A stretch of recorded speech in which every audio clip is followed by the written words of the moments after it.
Þorsteinn, hörku sigur hérna í Keflavík. Segðu okkur frá þessum lokafjórðung þegar þið svona eiginlega slítið ykkur frá og takið stjórnina. Já, við höfum bara trúað. Þessi Kani líklega sitt besti kaninn í deildinni og við höfum ekkert hæð endilega til að stoppa hann, en markmiðið var að djöflast í honum og stoppa hann, þreyta hann alla leikinn sem gekk vel. Hann skoraði eitthvað, byrjaði vel, skoraði síðan 5 stig í öðrum, byrjaði vel í þriðja, svo skoraði hann 2 stig í fjórða. Þannig að leikplanið gekk alveg fullkomlega, bara þreyta hann og loka á hinna og við vissum að ef við myndum gera þetta alla leikinn þá myndum við klára þetta. Þetta segir Kók Hraustur þó hann hafi sett 41 stig yfir ykkur og slattaði mig við þig.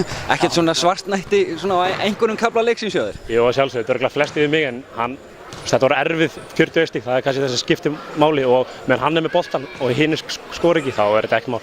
Einhverjum myndu segja að þið Grindvíkingar væru svolítið að fljúga undir radarinn núna, en Sigurður hérna í kvöld, hann svona segir svona annað en spámenn sögðu ykkur upphafið móts. Já, spá eins og allir segja, en svo kemur það Dagur inn í þetta, Ingberg kominn inn í þetta líka, það standa sér bara allir vel og þú veist, leið á Dagur kominn í þetta, þá fáum við bara með meira umferð á bekkinn og við erum að skipta örar og það gengur bara mjög vel.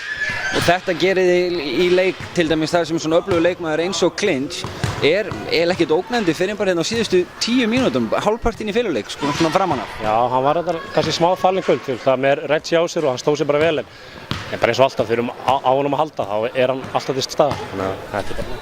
Glæsilegt, og þú sjálfur með hvað, 15 stig og fanta formi kallinn? Ég held að það sé bara mesta sem ég skoraði í efstu deild held ég, en ég meina, þetta er bara flott, en við unnum, það sem skiptir. Til hamingju með sigurinn, gangi ykkur vel í framhaldinu. Takk fyrir það.